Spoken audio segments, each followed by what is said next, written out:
He loved me once when I was no one, a forbidden servant's love, shattered by the cold, cruel necessity of an heir's ambition. He chose fortune over truth, and I was cast out, broken. But a decade has passed. London society now bows to Miss Elena Hartley, a wealthy heiress returning from abroad, transformed by resilience and armored in composure. And now, the man who broke my heart, Lord Nathaniel Sinclair, is the one in need. His fortune is gone, his pride in ashes, and his penance is to watch the woman he betrayed rise above him. The stage is set for a dramatic slow burn where two wounded hearts must navigate a devastating reversal of power. Will old wounds finally heal, or will pride ruin them again? Prepare yourselves, dear readers, for a tale of second chances, hidden identities, and breathtaking poetic justice. Don't miss a single chapter. Be sure to like and subscribe now. Part 1, The Return of Miss Hartley. The year was 1818, and London society, that perpetually hungry beast, had a new morsel to chew upon. The subject of their current fascination was Miss Elena Hartley, an heiress of mysterious provenance who had suddenly appeared in their midst, like a rare, unexpected orchid in a field of predictable daisies. Whispers followed her everywhere. She had arrived from Italy. She had inherited a vast fortune from some eccentric noblewoman she had served as a companion. She was beautiful, yes, but not in the rosy, sheltered manner of a debutante. Her beauty was composed, almost formidable, the kind that spoke of foreign sun and a life lived, not merely observed. Her gowns were of the finest silk, her diamonds undeniable, yet there was a quiet, almost melancholic reserve in her perfect posture that puzzled the most seasoned gossips. None, not one of the fashionable elite who now courted her attention, suspected the truth: that this composed, elegant figure was once nothing more than a quiet, soot-smudged housemaid, a servant girl from the Sinclair estate who had scrubbed their floors, dusted their library, and lived out of sight beneath the grand staircase 10 years ago. Her arrival at the Duchess of Belmont's annual soirée was a deliberate and masterful entry onto the stage of her past. The Belmont house was a palace of glittering insincerity, but tonight, for Elena, it was simply the battlefield she had traveled 3,000 miles to claim. Accompanied only by her sharp-eyed, fiercely loyal maid, Clara, Elena moved through the throng, accepting compliments with the polite, empty smile of a woman who no longer needed their approval. She was here for a single purpose, and she did not have to wait long. It happened as she paused near the conservatory, admiring a cluster of hothouse jasmine, a familiar scent that was a cruel, almost theatrical flourish of fate. "Miss Hartley, I believe," a voice inquired, a voice that was like a distant, half-forgotten chord, now struck suddenly in the room. Elena turned slowly. She had practiced this moment in the mirror 1,000 times, and the training held. Her composure was perfect. Her heart, however, was a frantic, trapped bird beneath the exquisite French lace of her bodice. There he stood, Lord Nathaniel Sinclair. He was 31 now, his once open, boyish handsomeness refined and shadowed by the intervening years. The easy idealism she remembered had been replaced by a weary elegance. His tailored coat could not quite conceal the faintest stoop of a man burdened by regret, and his eyes, those magnificent sapphire eyes she had once known better than her own, were now etched with a profound melancholy. The shock that hit him was a palpable, physical blow. It drained the color from his face, leaving the bone structure of a ruined Greek god starkly visible. He took a staggering half-step backward, his hand instinctively gripping the back of a nearby chair, as if the reality of her presence might otherwise send him reeling. He had expected a wealthy stranger, perhaps a little vulgar, perhaps even handsome, but not her. Not the girl he had loved in secret, whose hands he had held behind the dusty curtains of the housekeeper's storeroom. He stared speechless, seeing not the heiress in the shimmering pearl-gray satin, but the memory of a slight figure in a coarse, dark dress, her hair escaping in soft tendrils, her face alight with an innocent, forbidden love. Elena met his gaze, her own eyes, cool, dark, and utterly self-possessed, giving nothing away. It was a remarkable, almost cruel performance.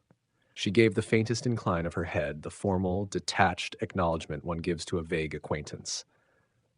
"Lord Sinclair," she returned, her voice a low, perfectly modulated murmur that carried not a single echo of the girl who had once stammered his name in awe. "A pleasure to make your acquaintance." His name on her lips, spoken with such elegant indifference, was a fresh wound. Acquaintance. He tried to recover himself, clearing his throat with a sound that was a dry rattle of pride. Miss Hartley, you have only just arrived in London, I believe. From the continent? Indeed, my lord, she said, her smile brittle and brief. From a very long journey, and I find London has changed very little. The implied meaning was a sting. You have changed very little. Predictable still. Still here, still standing on the ground you chose over me. He wanted to say 100 things. Elena, is it truly you? I am sorry, I have never forgotten. You are magnificent. But the words caught, strangled by the pride that was both his birthright and his curse. He managed only, I recall hearing of your benefactor. A fortunate arrangement, I gather. She inclined her head again, the picture of refined gratitude. More than fortunate, my lord, it was a destiny. My life before her was entirely unremarkable. The subtle emphasis on unremarkable was a sword thrust, deliberately aimed at the years when her life had been spent serving his family, the very years of their secret broken romance. She was reminding him that she was once no one, and it was he who had ensured she remained so. He knew, with a sickening certainty, that he was witnessing the most profound and poetic form of power reversal. The penniless servant who had offered him pure, unconditional love was now the wealthy arbiter of her own destiny, capable of buying and selling every dusty relic of his own ruined life. He looked at the exquisite lines of her emerald necklace, the effortless grace in her stance, the unassailable fortress of her composure. He realized, with a despairing clarity that felt like a collapse of the very air in his lungs, that she had become everything he had once wanted in a wife. Everything he had once convinced himself he couldn't afford to want. And in that moment of acute, blinding regret, he also understood the terrifying truth. She was everything he had lost. He had traded her love for the illusion of wealth and status, and now he was standing before the reality of a woman utterly transformed, a goddess of resilience, while he was merely a handsome, melancholic ghost of an heir, burdened by debt and a broken heart. He loved her once, when she was no one. Now she was everything, and he was the one who felt suddenly, crushingly insignificant. If you will excuse me, my lord, Elena murmured, a flicker of something unreadable. Was it pity? Was it triumph? Crossing her eyes. My hostess requires my attention. She swept away, her movement a graceful dismissal, leaving Nathaniel Sinclair rooted to the marble floor, staring at the space where she had been. He felt as though he had been struck by a bolt of divine justice, and the knowledge that she was now untouchable, unattainable, only intensified the exquisite, dramatic, slow-burn tension that had just ignited between them. The game had begun. Part 2, A Dance of Masks. Miss Elena Hartley's re-entry into the beau monde was not merely successful, it was a triumphant and systematic conquest.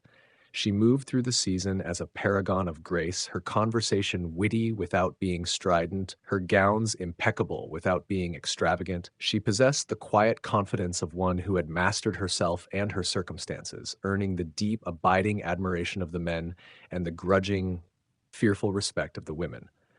Her success was a daily, humbling draught for Lord Nathaniel Sinclair. Their paths, thanks to the tight orbit of the season, were fated to cross with a frequency that felt almost punitive. Every assembly, every dinner, every promenade seemed to place him within sight of the woman he had sacrificed for ambition, only to find himself now widowed and ruined, while she soared above him.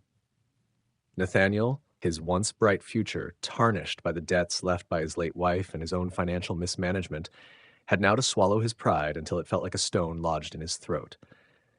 He watched Elena from across drawing rooms, the woman who had been a secret, a weakness, a fleeting moment of idealism, now holding court, her hand sought by men whose fortunes dwarfed his own fated inheritance.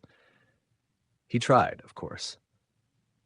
On the fourth occasion of their crossing, a crowded afternoon tea at Lady Sefton's, he attempted to secure a genuine moment of conversation.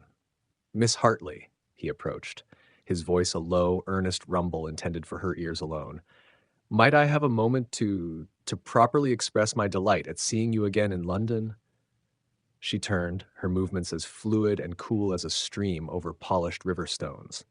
She was engaged in a light discussion with Mr. Avery Grant, a wealthy investor whose calculating eyes rarely left Elena's face, yet who wore a charming if slightly artificial smile.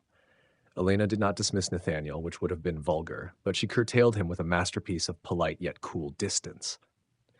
"My lord, you are too kind," she replied, her gaze meeting his, but holding no warmth. "London is a glorious distraction, but I fear you must share my attention.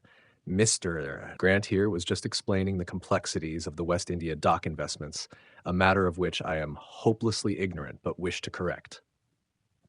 She gave Mr. Grant a smile of genuine interest, a smile she pointedly denied Nathaniel. It was a masterstroke of social fencing. She positioned herself as a woman of business and intellect, contrasting sharply with Nathaniel, whose only remaining asset was his nearly extinct title. He was left standing awkwardly, a ghost from the past she had neatly bypassed for the profitable future. He retreated, stung, and sought solace in the company of his steadfast confidant, Lord Philip Weston. It was through Philip that Nathaniel gathered scattered pieces of her incredible narrative. "The Hartley fortune is indisputable," Philip confided, sipping claret. "Came from old Lady Tremaine, a notorious eccentric who lived in Tuscany. Elena, Miss Hartley, that is, was her companion for years. Served her faithfully, kept her out of debtor's prison, smoothed her eccentricities, the whole of it. Lady Tremaine, having no heir she could stomach, left the entirety of her considerable wealth to her, a trust well earned, apparently." The words struck Nathaniel with a peculiar heavy weight. Her fortune was not random chance, nor was it inherited from a distant relation. It was proof that her transformation was born of resilience, not luck. She had climbed, not by birth or by marriage, but by sheer character, hard work, and loyalty. She had exchanged a life of servitude for one of independence, and had done so while he, who had been born to everything, had squandered his own inheritance and soul for nothing. The simmering tension found its necessary expression at the Marquess of Halstead's charity gala. The ballroom, draped in velvet and banked with thousands of candles, was a fitting stage for their drama. Elena, stunning in a gown of deep sapphire that matched the severity of her control, was led to the floor for a quadrille. When the music shifted to a slower, more intimate waltz, she found herself, by a deliberate movement of the dance master, or perhaps a desperate maneuver by Nathaniel, partnered with the one man in the room she wished to keep eternally at bay. As Nathaniel took her hand, the contact sent a jolt of raw, unwelcome electricity through the fine kid leather of their gloves.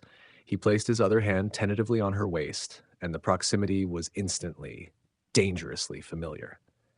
They moved together in silence, the rhythm of the music forcing an intimacy their conscious minds denied.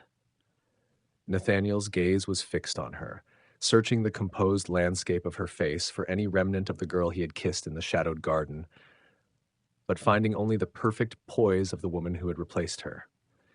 The air between them was thick with memories simmering, the scent of jasmine in the damp earth of the old garden, the clumsy thrilling pressure of their first stolen embrace, the words of forever whispered on a cold early morning before the house awoke. "You are admired," Nathaniel finally murmured, his voice husky, close to her ear. "The entire room speaks of your elegance, your success."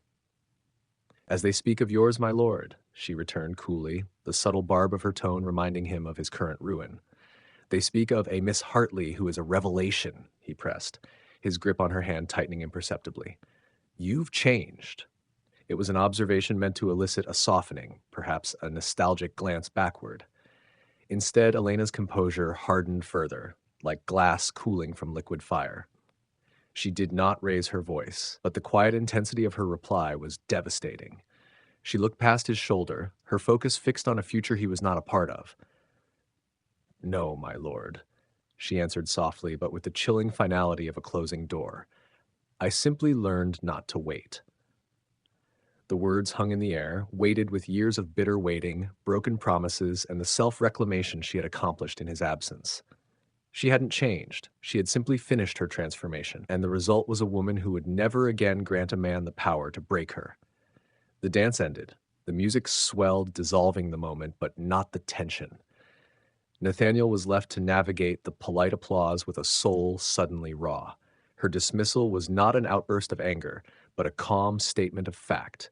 She had moved on, and his remorse had arrived far, far too late. The dance of masks had concluded, and she had won the round without breaking a sweat. leaving him to confront the ghost of the man he had been and the cost of the love he had so carelessly discarded. Must you look so far away when I am this? Part 3: The Weight of the Past. Lord Nathaniel Sinclair's pursuit of Miss Hartley was no longer the reckless, idealistic devotion of his youth. It was a quiet, relentless campaign for redemption. He frequented every gathering she graced, not as a suitor, for his current state precluded such presumption, but as a watchful, melancholy shadow. He began to subtly insinuate himself into her social perimeter, correcting whispers before they could take flight, and deflecting the more aggressive advances of men like Mr. Avery Grant, whose admiration for Elena seemed rooted more in mathematics than affection. It was an exhausting effort, fueled by the guilt that had been his only constant companion for a decade. He was guarding the treasure he had thrown away, ensuring that no one else could tarnish the reputation she had fought so hard to forge. He wanted her to see, in these small daily acts of vigilance, the man he could have been, the man he was ashamed he had not been. And Elena, for all her composed, elegant facade, was struggling. The closer Nathaniel moved, the harder her heart resisted. His remorse, visible in the darkening shadows beneath his eyes, and the new, quiet humility in his bearing, was a treacherous current pulling her toward forgiveness. She had armed herself for a battle against arrogance, but Nathaniel was now offering her something far more dangerous: genuine regret. One rainy afternoon, while sitting in her salon composing a response to an invitation, a sudden, familiar scent, the dark, peaty smell of pipe tobacco, which Nathaniel's father had always favored, caused her hand to still over the letter. The memory was sharp, instant, and agonizing. Flashback. 10 years prior. The Sinclair estate. Elena, barely 17, in her rough muslin work dress, was waiting in the shadows of the estate's unused west wing. She held a single bruised rose stolen from the garden. Nathaniel, then 21, had met her there, his face alight with the idealism of a first, forbidden passion. He had just returned from Oxford, brimming with reckless plans and a profound disdain for the societal chains that bound his family. "I cannot bear to look at you scrubbing floors, Elena," he'd whispered, pulling her against the rough tweed of his coat. "You are meant for silks, for light, for freedom. You are everything this dreary house is not." "It is my place, Nathaniel," she had said, her voice trembling, "and yours is far from mine." "My place is with you," he had vowed, his hand gripping her chin, forcing her to meet his earnest gaze. "When my father names me his heir, I shall have my own living. I promise you, Elena, I will marry you. We will go abroad, far from my mother's cold eyes, and we will build a life where worth is measured by character, not coin." It was a promise of fire and truth, and Elena, utterly no one in the eyes of the world, believed him utterly. She gave him her heart, trusting his conviction, his handsome face alight with defiance. But the defiance died on the morning Lady Miriam Sinclair, a woman whose pride was as formidable as any army, discovered their secret. She did not scream or storm. She delivered a cold, surgical execution of their future. She presented Nathaniel with the accounts, the staggering, hidden truth of the Sinclair debt. She did not forbid him from marrying Elena. She merely pointed out the consequences. "Marry her, Nathaniel, and you will doom your father, your sister, and every tenant on this estate. You will make Miss Hartley a servant again, the wife of a bankrupt pauper." The choice was not between love and a title. It was between love and 1,000 other people's solvency. The idealistic fire in Nathaniel's eyes had flickered, then died, replaced by the crushing weight of responsibility and cowardice. He broke his promise not with a noble sacrifice, but with a series of cold, retreating letters, arranged by his mother, which gave no explanation, only the final, shattering pronouncement that he must marry wealth. The memory faded, leaving Elena breathless, the paper in her hand crumpled. It was not just the betrayal that burned, but the sheer crushing cost of believing him. Later that week, at a private dinner party, Nathaniel cornered her in the library, his face haggard. The weight of his past was too heavy for polite maneuvering. He was desperate for absolution. "Elena," he began, his voice barely audible, "I cannot bear this polite masquerade. I see you, and I am haunted. I was a coward, a self-interested boy who did not possess the strength of character you possessed even then. I chose security, status, Everything that means nothing over the only thing that ever mattered. He lowered his head, a gesture of profound, painful humility. I beg you, forgive me, for the agony I caused, for the life I stole from us. I have paid for it in kind, and I will spend the rest of my life making amends if you will only allow me. Elena stood perfectly still, watching the proud man who was now humbled before her. The moment of confession was meant to be liberating, but it only strengthened her defense. She had forgiven him long ago, perhaps, but she could never again trust the man who prioritized comfort over conviction. Her voice was low, laced with the quiet steel of a decade's painful lesson. You taught me what love costs, my lord, she said. It costs everything, my position, my dignity, my entire future. I will not pay it again. She walked away, leaving him in the echoing library, his offered redemption rejected. Yet destiny had one more cruel twist for her wary heart. That same evening, passing the narrow alley beside the club, Elena's carriage was forced to stop. A small crowd had gathered, and through the velvet curtains she saw him. Nathaniel, still in his evening clothes, stood exposed. He was not merely drunk, but humiliated. Two thick-necked men, creditors, were pressing him, their harsh words cutting through the night air, demanding immediate payment. His pride, which he had clung to so fiercely, was being shredded in public. She should have ordered the driver to proceed. She should have delighted in the poetic justice of his fall. But when she saw the look in his eyes, not of shame, but of utter, ruined despair, the memory of the idealistic boy who had once promised her the world surfaced, overpowering her resentment. Against her every better judgment, against the decade of pain and the vows she had made to protect herself, Elena tapped sharply on the glass. Clara, she commanded her loyal maid, her voice clipped and decisive. Wait here. Tell the driver to dismiss those men with 50 pounds, and then fetch Lord Weston. Tell him his friend is in need of a quiet passage home.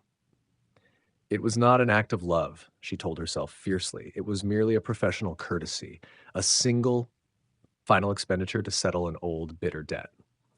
But as she watched Nathaniel, drunk and broken, stumble away into the cold night, she knew the terrible truth. Her heart, though wounded, was not yet entirely immune to the man he had been. Elena, I beg you. My life is nothing without your forgiveness. Please say that you might one day overlook my transgression. The past is not easily buried. Lord Nathaniel Sinclair has swallowed his pride and begged for forgiveness, confessing the agonizing regrets of a decade. But Elena, who paid the ultimate price for his youthful cowardice, remains firm. She will not be bought, and she will not be broken again. Yet, when she saw him humiliated and ruined in the dark alley, a single act of impossible, agonizing compassion revealed the terrible truth. Her heart, though armored, is not yet cold. This concludes part 1 of He Loved Me Once When I Was No One, but the true drama is yet to unfold. Join us for part 2, where Elena faces a proposition that offers the security Nathaniel once denied her, and Nathaniel is confronted with the shattering, undeniable proof that their love was indeed real.